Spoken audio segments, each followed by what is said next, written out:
सहना भवतु सहनौ भुनक्तु सह वीर्यङ्करवावहै तेजस्विनावधीतमस्तु मा विद्विषावहै। ॐ शान्ति शान्ति शान्तिः। ॐ पूर्णमदः पूर्णमिदं पूर्णात् पूर्णमुदच्यते पूर्णस्य पूर्णमादाय पूर्णमेवावशिष्यते। ॐ शान्ति शान्ति शान्तिः। श्रुतिस्मृतिपुराणानाम् आलयं करुणालयं नमामि भगवत्पादं शङ्करं लोकशङ्करं शङ्करं शङ्कराचार्यं बादरायणं सूत्रभाष्यकृतौ वन्दे भगवन्तौ पुनः पुनः। ईश्वरो गुरुरात्मेति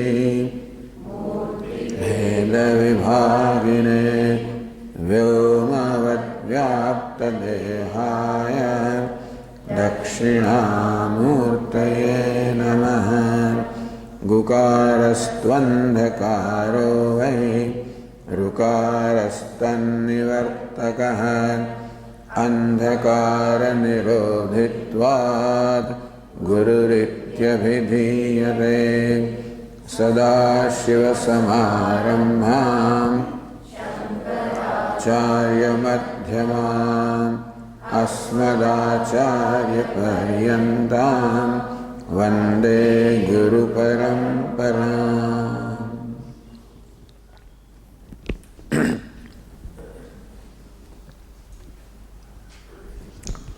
Upadeśa Sāram is a text that we will be studying during these 5 days. It is a composition of 30 verses by Ramana Maharsi. Ramana Maharsi is a very well known saint. In fact, he was called Bhagavan. Ramana Maharsi, reverentially addressed as Bhagavan by his devotees. He was a Jivan Mukta, one liberated even while living.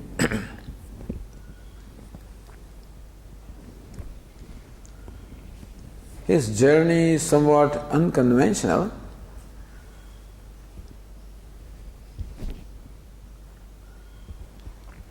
It does not look as though he went to a teacher and got this knowledge, but it seems the knowledge occurred to him. Ramana Maharshi's name in Purvashrama was Venkatraman, and his father passed away when he was young. So Venkatraman and his elder brother Nagaswami, both of them came to their uncle's place in Madurai, and both of them were going to school. There was nothing unusual about Venkatraman, at least until age of 16. People noticed that he enjoyed good health and he could sleep well. Now and then he would get absent-minded, but other than that, nothing unusual was noticed about him. While he was 16, going to school,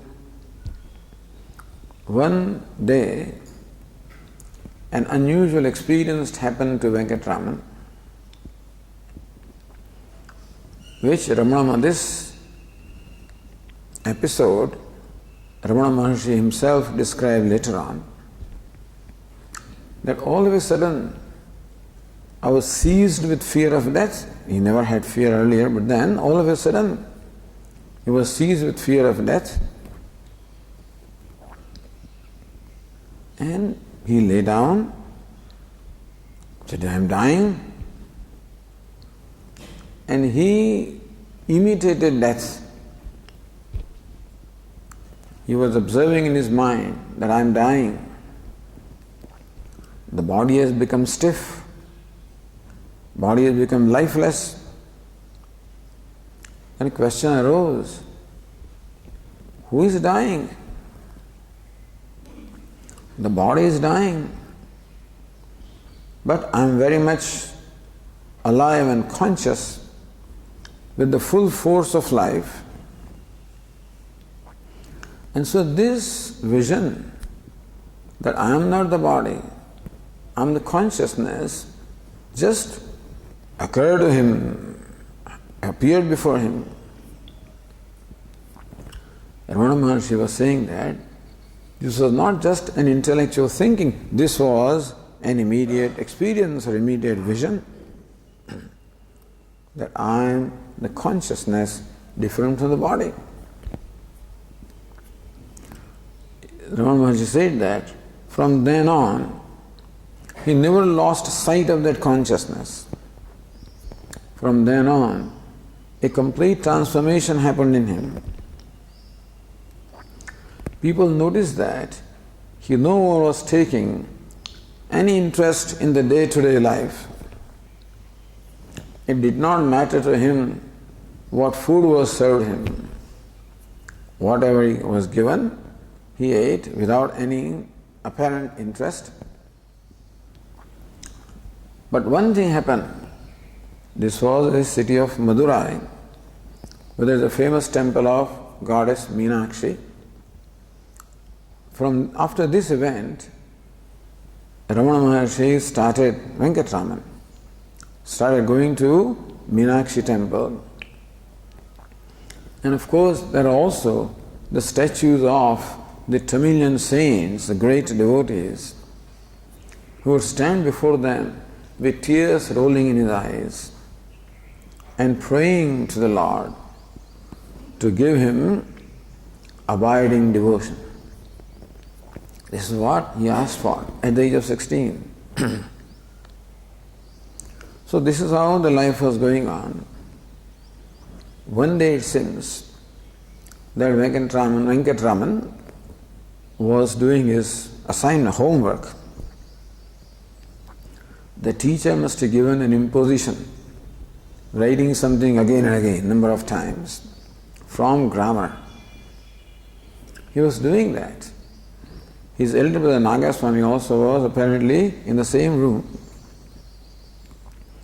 All of a sudden, Venkatraman folded up his book, his assignment notebook, tossed them across the room, closed his eyes, sat down and started meditating. His brother was watching all of this. He did not say anything for a few minutes, and afterwards, after a few minutes, he started rebuking Venkatraman. He says, what business a person has, if he wants to behave like this, what business a person has to be here? That's what the elder brother said. And Venkatraman thought, he's right. I have no business to be here.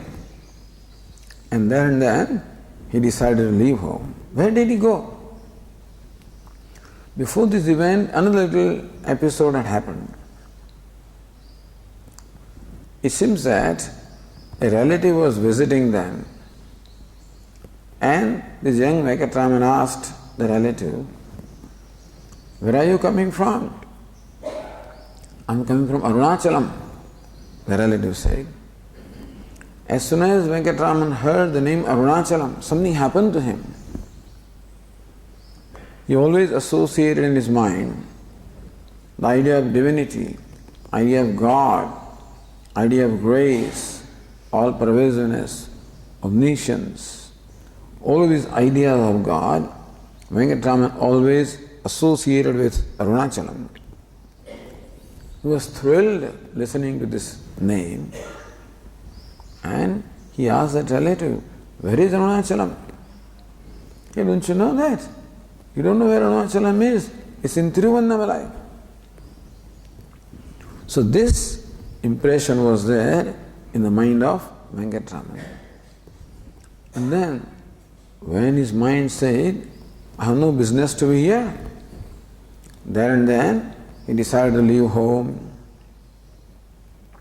He was given some 7 rupees for paying fees in the school, his elder brother's fees. He looked into he made inquiries and discovered that he would require 3 rupees to carry on the journey up to Tiruvannamalai. So he took 3 rupees. Then wrote a note that nobody need to grieve for this one, not for me, for this one. Since this one is going for a meritorious, auspicious purpose, therefore, nobody need to grieve, nobody need to make any inquiries. The note was unsigned and he left. After reaching the railway station, he discovered that 3 rupees was not enough. The railway rates may have changed, and that amount was not enough to take him all the way to Tiruvannamalai. So he had to get down in between somewhere. He walked 10 miles and he had to sell the only little ornament that he had, his earrings, looks like. He sold, got some money, bought the ticket and came to Tiruvannamalai, came to Arunachalam. Arunachalam is the name of a mountain. And there is a huge temple of Lord Shiva. There is also Lord Arunachalam. In fact, the whole hill Arunachalam is looked upon as a Shivalinga. It is called the Kailasa of the south. On the Chaitri Purnima of every year,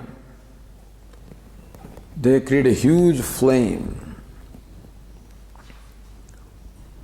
So many rags are collected and how much oil is poured, and the huge lamp is lighted. There is a huge flame which is visible from miles and miles, and hundreds of thousands of people come to have darshan. So this is a linga. In the South India, there are 5 lingas of Lord Shiva representing each element. And this one represents the element fire. So this Arunachalam is well known. As soon as Venkataraman reached Arunachalam, in the precincts of the temple there is a tank, and traditionally people take a dip in the tank and then go for darshan. Venkataraman didn't take, he first of all went to the temple and presented himself before the Lord and said, "Oh Father, I am here by thy command." Then he came out and he threw away or gave up even his clothes and whatever, including the sacred thread, everything he threw away. He didn't just a loin cloth. He's got his head shaven, did not even bother to take bath, went inside the precinct, and at that time itself it rained heavily, so Venkataraman had his bath anyway. And from then on he started doing his tapasya. There is a mandapa of 1,000 pillars which the very first went. And then, because he did not say anything, did not communicate anything, he was misunderstood by people, and therefore the children would bother him, throw stones at him and harass him, and so then he went into the basement. which was unkempt, very dirty. That's where he sat down. It is said that there were so many insects and worms who started cutting into the body of Venkataraman, and there was flesh and blood, but he never knew. He observed silence for 11 years. And so he was not communicating, he was silent. He did not even bother to eat his food or anything. Then slowly Venkataraman came to be well known, and people started taking care of him. They would bring food. They had to feed him actually. So this is how 11 years went by. He went to different places. Sahasra Stambha Mandapa, the hall having 1,000 pillars. Patal Guha, he went into the basement. So he went to different places from time to time. Then he went to several caves in the mountain also. Virupaksha Guha, Skanda Guha, Chuta Guha. So all these different caves he went to and did his tapasya. He became well known without any publicity. People would come for his darshan. He was known as Brahmana Swami, Bala Yogi, Bala Swami, etc. People called him by different names. Once he was sitting outside his cave. At that time, one very famous scholar and a saintly person, Kavyakantha Ganapati Muni, he came along and prostrated before Venkataraman and said to him, I am surrendered to you. I have read all that is there to read. I have done tapas penance, I have done all the japa, and still I do not know what is the meaning of the word tapas. I do not know what's the meaning of penance. Please enlighten me. After 11 years, Venkataraman looked at him for 15 minutes and broke his silence of 11 years. At the age of 16, he had gone to Tiruvannamalai or Arunachalam. For 11, is about 27 right now, 27, 28. And he said this, that watch where the idea of I is arising from. The aham vritti, the I thought. Watch where the I thought arises from and focus your attention there.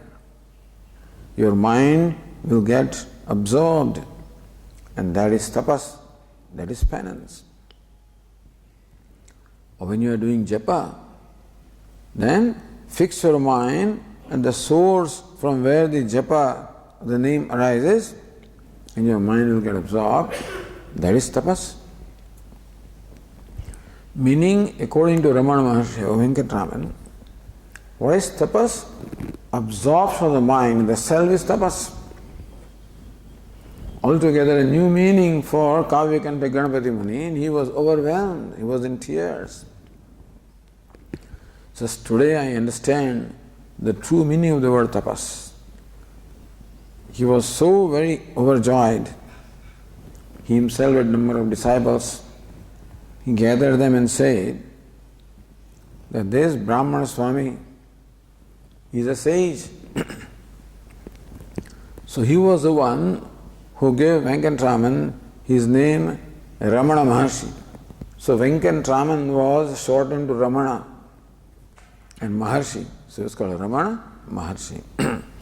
That's how Venkataraman came to be known as Ramana Maharsi.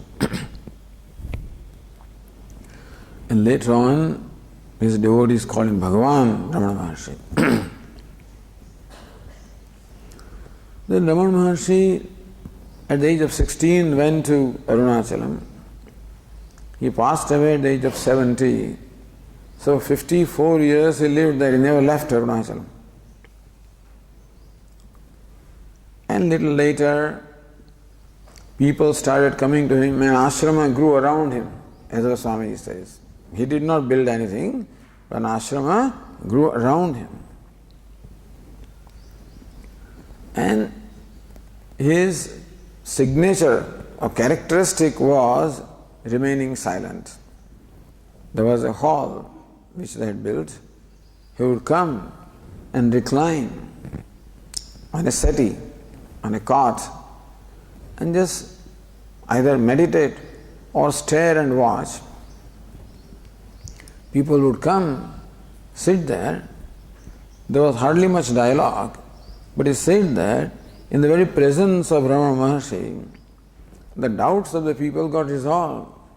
It seems that they got the answers to the questions.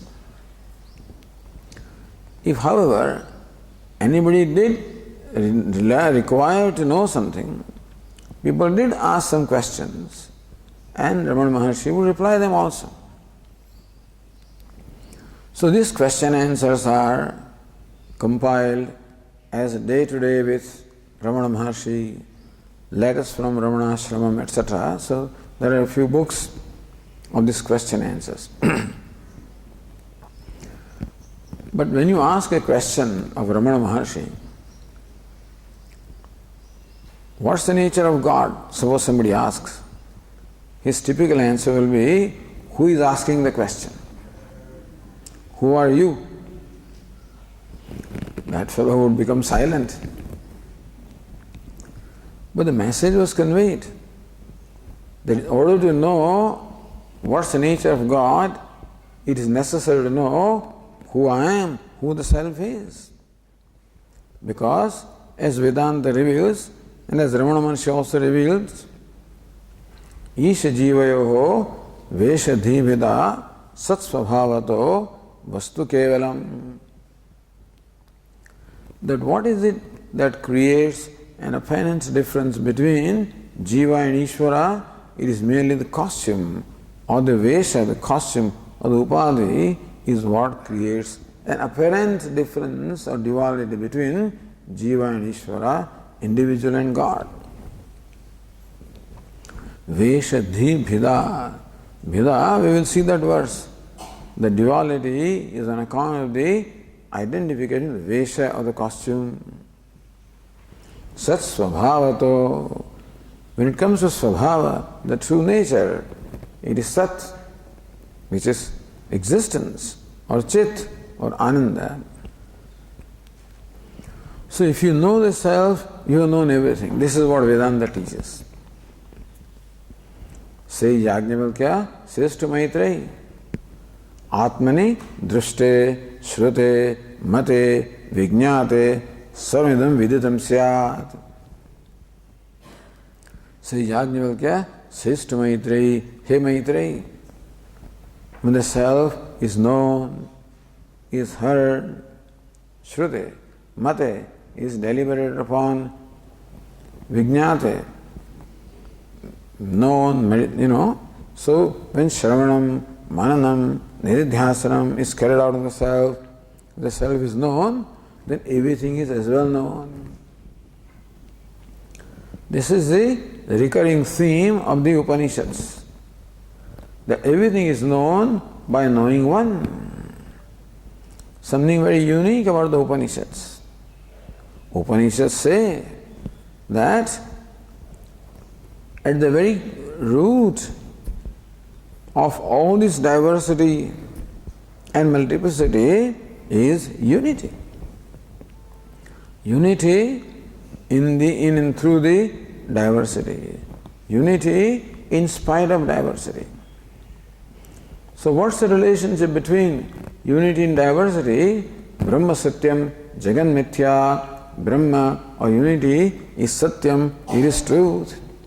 The diversity, the Jagat, the creation is Mithya, is apparent. Meaning that it is one that alone appears as the variegated creation. All there is one. Sarvam Khalvidam Brahma. All there is Brahman. And Aham Brahmasmi, that Brahman is none other than the self, therefore all there is Atma, is self. Therefore, meaning that whatever there is the manifestation of oneself, one consciousness. Thus Vedanta reveals that the true nature of the universe, which appears to be diverse, which appears to be inert,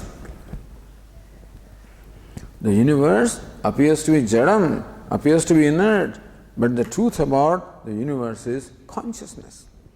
One consciousness alone manifesting as this universe. Therefore, by knowing Brahman, by knowing self, by knowing the consciousness, you as well know everything, because everything is manifestation of one consciousness. There is nothing other than that. Therefore, Ramana Maharsi's answer to the question with another question. So, who is God? Who are you? By knowing you, by knowing the self, you as well know God, because God is not separate from self, is not separate from God. So this was Ramana Maharsi, a very simple person. Embodiment of simplicity. And wise people are always simple, transparent. Because there are no complexes in the mind. We are not simple, we are complex because of complexes in the mind. These complexes are created on account of ignorance. Not knowing the true nature of self. The I is a union of the two entities, self and non-self. And the self and non-self are so intimately mixed together that we cannot, at first sight, we cannot separate the two.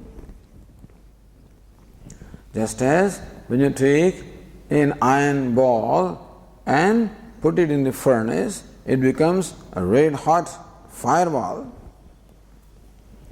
In that red hot fireball, there are two elements, the iron and fire, but both of them are so intimately mixed with each other that iron pervades every atom of fire, pervades every atom of iron. Therefore, we cannot say that here is iron and here is fire, because wherever iron is, there the fire is. It looks like iron burns. Looks like I was burned by tea. I was burned by hot water. But it's not the tea. It is not water. It is not iron that burns. It is the fire that burns. Similarly, this body-mind complex appears to be sentient, appears to be conscious. And therefore, we habitually take it to be the self. Because whatever is sentient is taken to be the self. Except that the sentiency that this body-mind complex displays is not inherently in it. It is the borrowed consciousness. And sometimes it's the reflected consciousness, whatever terminology you use. No terminology is perfect. Reflected consciousness is not perfect. Conditioned consciousness, another way of expressing. The idea is that consciousness, the self, is self-shining, self-existing, independent principle. And somehow, the consciousness that the self is pervades this body-mind complex. In fact, there cannot be any contact between consciousness and the body. What is this? Oh.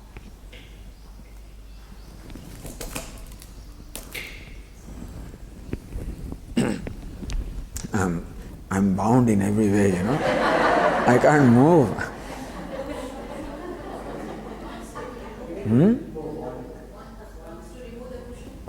Not cushion, this thing here. That is what ties me. So I can't do this. Maybe that's the idea that I should not do it, but anyway.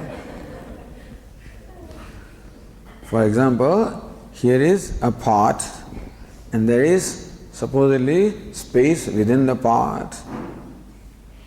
When you look at the pot, the first impression is that there is space within the pot.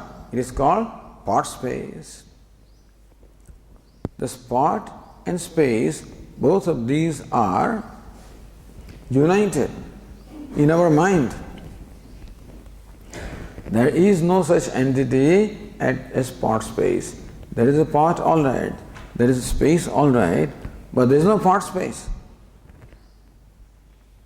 Because there is no contact between the pot and space. Space is very subtle, all pervading. Pot is gross, and therefore there is no contact between the two. When you move the pot in the space, you may feel that the space within that also is moving, but not so. It is not space within the pot, it is pot within the space.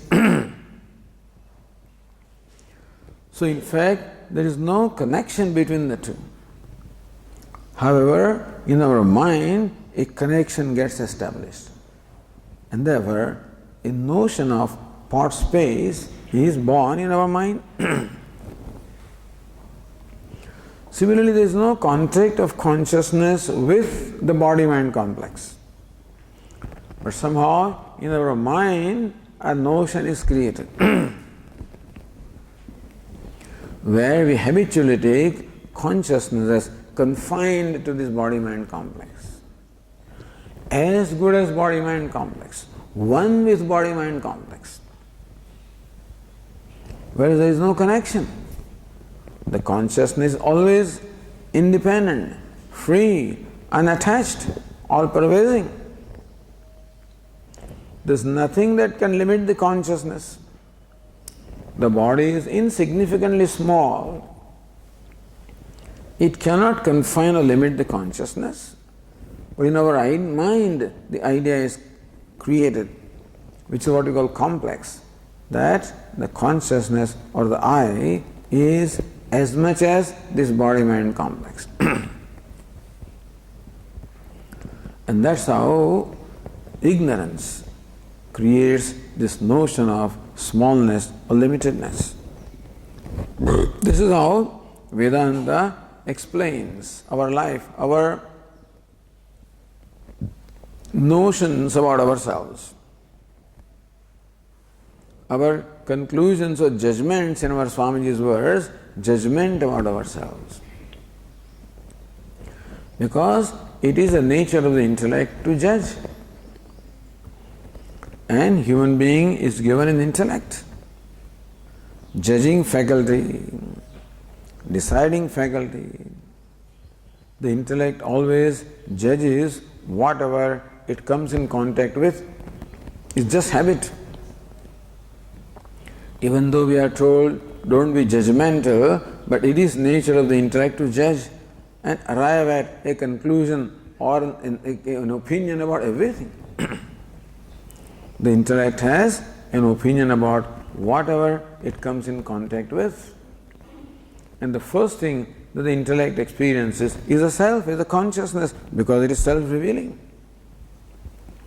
And therefore, there is an opinion, there is judgment about my own self, that I am a limited entity, which arises on account of taking the two things to be one. Like a person who may not be aware of the nature of iron and fire takes that fireball to be one entity, whereas in fact it is a union of two. Similarly, the I thought or the I, or what we call ahankara, the individual self, I, is also a union of two, the self and non-self, consciousness and the body-mind complex.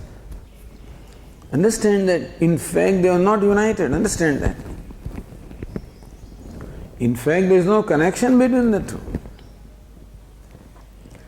but somehow our mind creates a connection. Our mind creates a sense of identity. Therefore, the I notion, the sense of individuality, is a sense, not a reality. This is what Vedanta explains. Had limitedness been reality, then it can never be removed, understand? We cannot change reality regardless of what we do. Knowledge cannot change reality. Knowledge only reveals the reality. But ignorance creates somehow the identity between two entities which are unconnected. The consciousness is distinct from the body-mind complex. The body-mind complex is not separate from consciousness, but consciousness is distinct from the body-mind. We'll talk about that equation. As Swamiji says, the actor A playing the role of a beggar, B. A is the actor, B is the beggar. And Swamiji's famous equation, B is equal to A is not equal to B. Meaning the beggar is not separate from actor is separate from beggar. The beggar cannot be without the actor. Whereas the actor, being independent of beggar, the actor is whether the beggar is or not. Actor can be assuming the role of a king, of a minister, of any other role. So here the actor is independent, free, ever free. Whereas beggar is dependent. Beggar cannot be if the actor is not. Actor can very well be whether beggar is not, is there or not. Therefore, in Vedantic language, we'll say that actor is satyam, is reality. Beggar is mithya, is a superimposition. So something like that is happening here. That the body-mind-sense complex is comparable to a costume. The consciousness is comparable to an actor. And if, for some reason, actor takes himself to be the beggar, usually it doesn't happen, but it can happen. If the actor had one too many, in Swamiji's words, under the influence of the drink, it is possible that he may forget his true nature and he may take himself to be a beggar. It's possible. Whether that happens or not, but here that is happening. That the self, who is in fact wearing the costume of this body-mind-sense complex, has forgotten its true identity and identifies himself with the costume and looks upon himself, the beggar, meaning looks upon himself as a limited entity. So this is how Vedanta explains our sense of limitation. Because that is the basic human problem. Sense of limitation is the basic human problem. There is no other problem, really. Hunger, thirst, heat, cold, pleasure, pain, success, failure, honor, dishonor, gain, loss, these are all the happenings. None of them is a problem.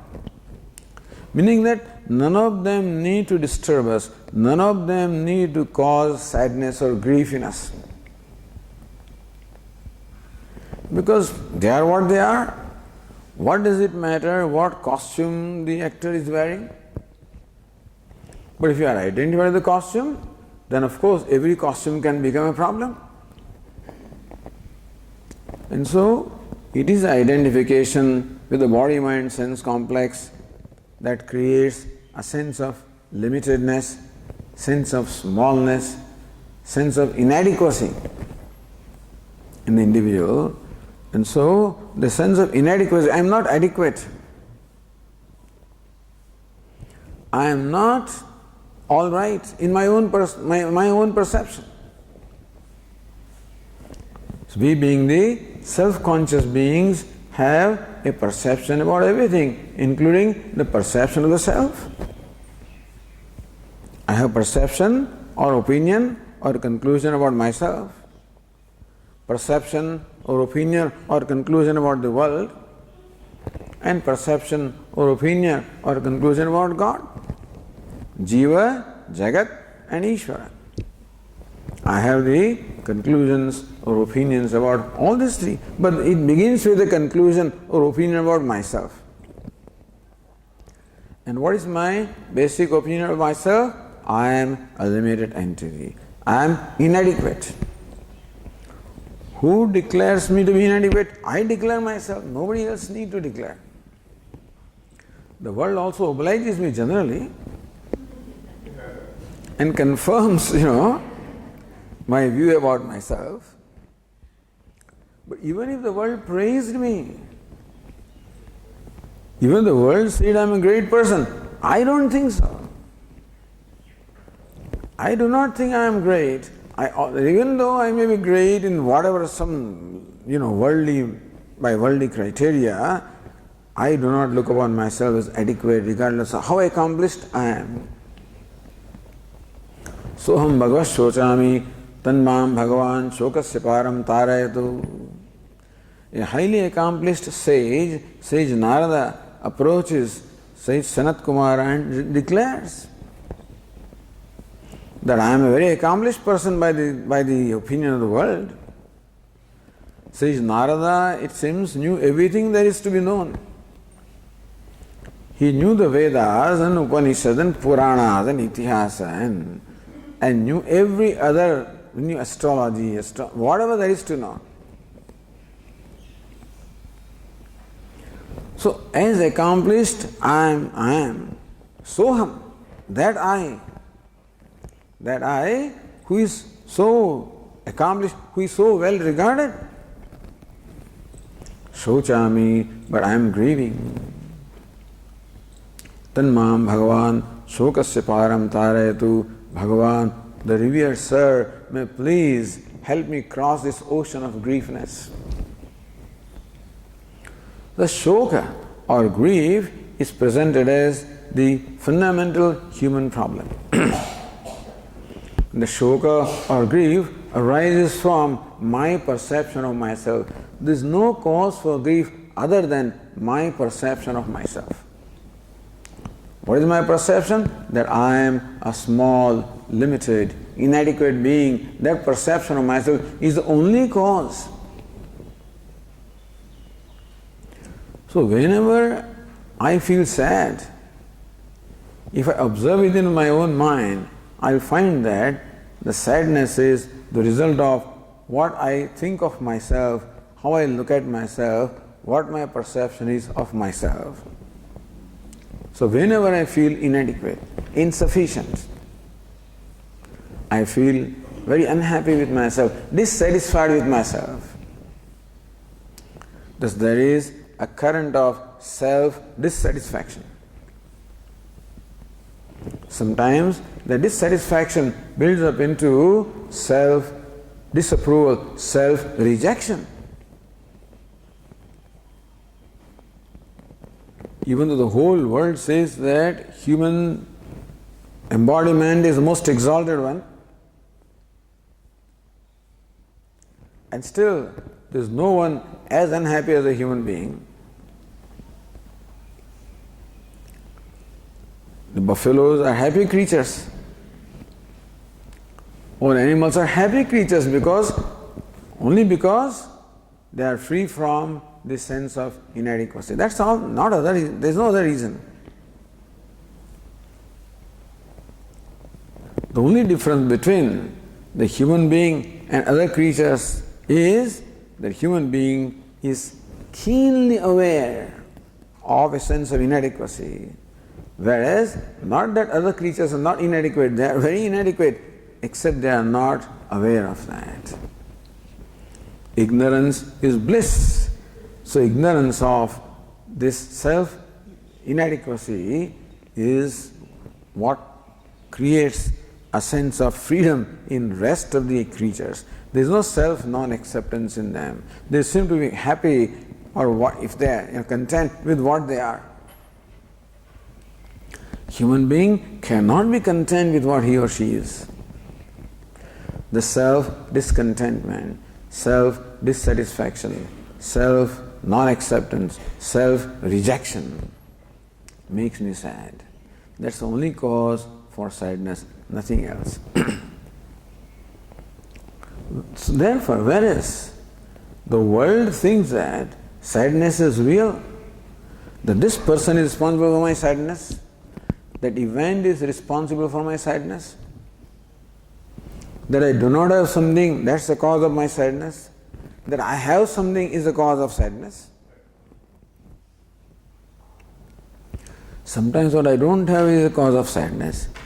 Sometimes what I am stuck with is the cause of sadness. And therefore we try to change all the time. We try to change ourselves thinking that if I grow horns then I'll be inadequate, And so I try something.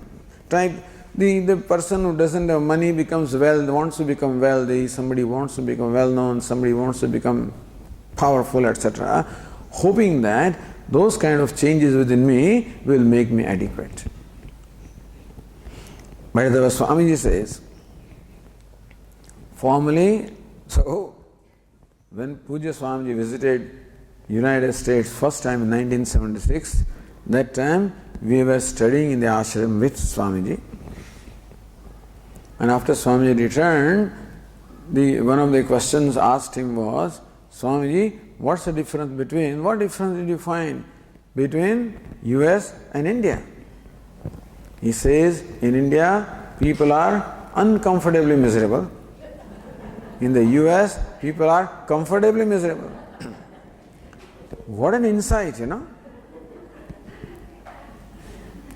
That people are miserable, comfort or discomfort doesn't change, unfortunately, that fact that a person is miserable. This misery is a human problem.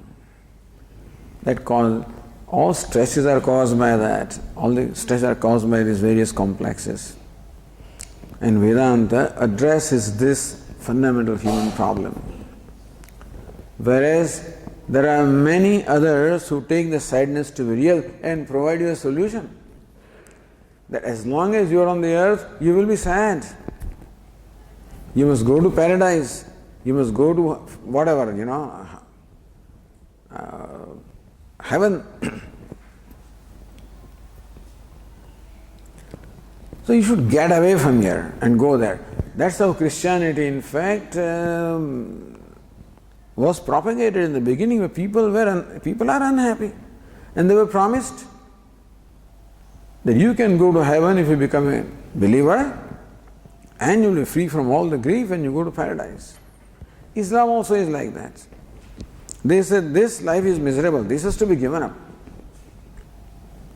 Only Vedanta says that no, you cannot be happy because you are in some place. The happiness is not a function of space or time or condition. Happiness is the function of the state of your mind, and it is you who has to create that state of mind.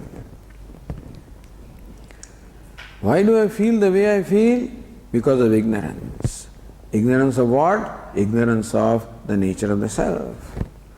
What does ignorance do? Ignorance creates an identification with the non-self, because of which I superimpose the attributes of non-self upon the self and attributes of self upon the non-self. That's a mutual superimposition. Anyonya dhyasa, it's called dhyasa. Thus, in the introduction of Brahma Sutras, Adi Shankaracharya ji creates a case for why we should study Vedanta. Why should you study Brahma Sutra? Why should you know Brahman? Because there is ignorance of Brahman. And ignorance creates adhyasa or superimposition. That in our life, there is something called adhyasa, something called superimposition. What is adhyasa? Taking one thing to be different from what it is. Taking a rope to be a snake. In Vedantic terminology, there is a superimposition of snake upon the rope. Similarly, there is mutual superimposition where I superimpose the attributes of non-self upon the self, attributes of self upon the non-self. Then this is there. Nobody is responsible for it. Nobody has created this. Meaning that we are not responsible for ignorance. We are not responsible for adhyasa or superimposition. We are not responsible for the kind of complexes that we have. It is just there. It's called svabhavikam ajnanam. Svabhavikam is beginningless. So we need not blame ourselves for ignorance. We should not blame ourselves for even sadness, really. Because we have not created it. It is the creation of ignorance. All we need to do is to understand the cause of sadness and remove that cause. Sadness is an effect. Effect goes when the cause is removed. So merely giving symptomatic treatment is not the solution to the problem of health, that disease. That you may be coughing, you may have fever, you may have stomach ache, all kinds of symptoms may be there. Symptomatic treatment may remove the symptom for a while, but the other symptoms will come back because the original disease is not removed. So that is called a samsari who always gives symptomatic treatment. I don't feel good, I feel bored, I go to a movie. I feel unhappy, then I go for a candy, something like that. Thus, for my emotional problems, I generally reach out to some worldly solutions. And those solutions seem to give me some temporary relief also.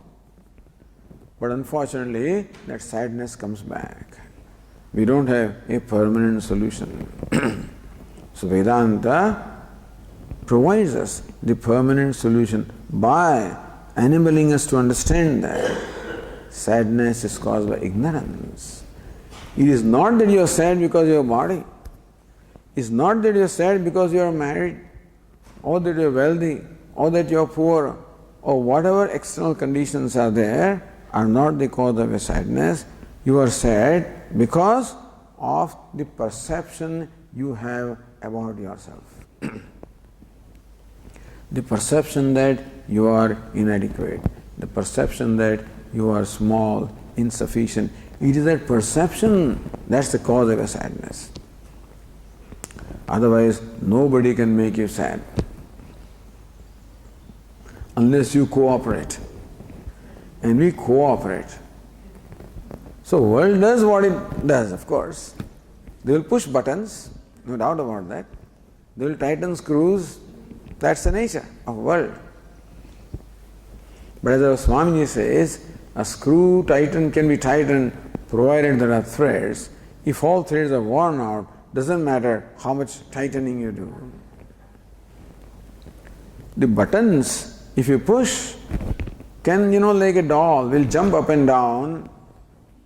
The buttons can create reactions, provided there is wiring behind the buttons. If you remove the wiring, doesn't matter how many times you push the buttons. So pushing the buttons is done by the world. But the wiring is what I have, and that's how I cooperate.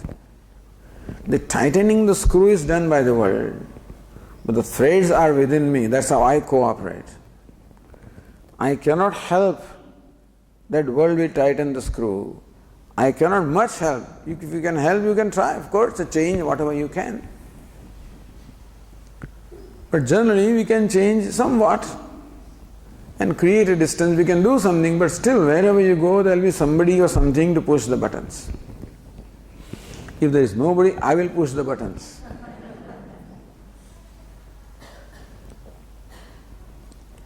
And so Vedanta provides the other people change the buttons. Other people tried, that's what you try to do, but that doesn't work. The cause is to be removed, then the effect can be removed. and therefore cause is ignorance and knowledge is a solution. That's how Shankaracharya builds up the case for knowledge of Brahman, knowledge of self in the introduction of Brahma Sutra. That bhashya is a very famous bhashya called Adhyasa Bhashya. It is a preface actually, really.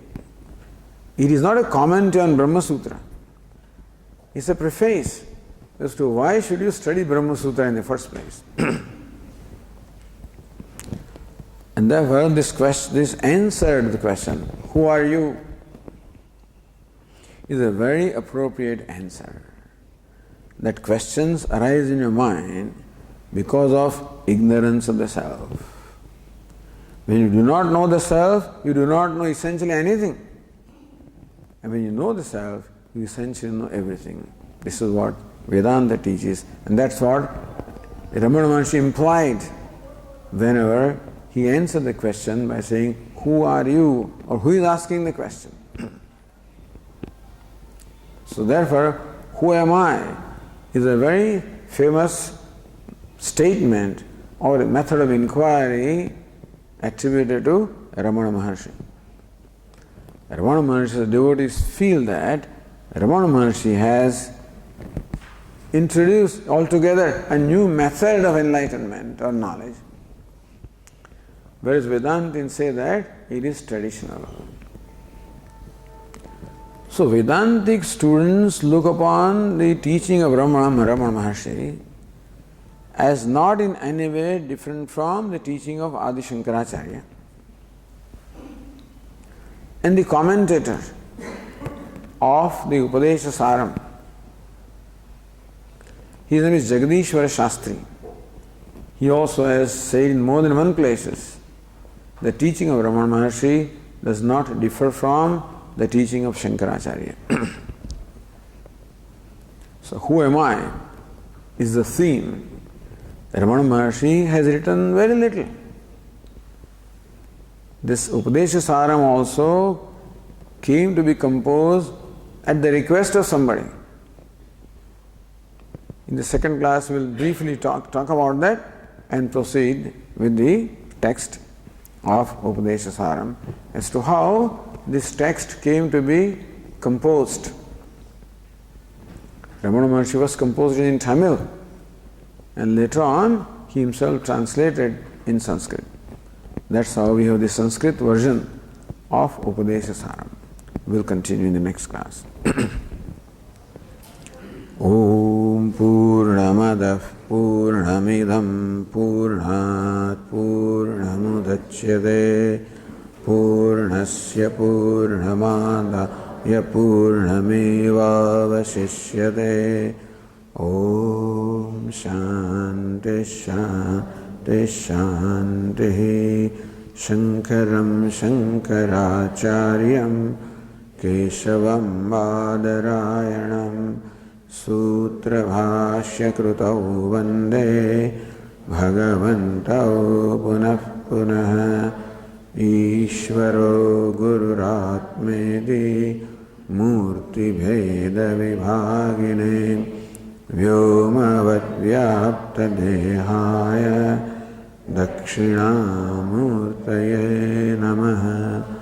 Om Shanti Shanti Shanti. Hari Om. Shri Gurubhyo Namaha. Hari Om.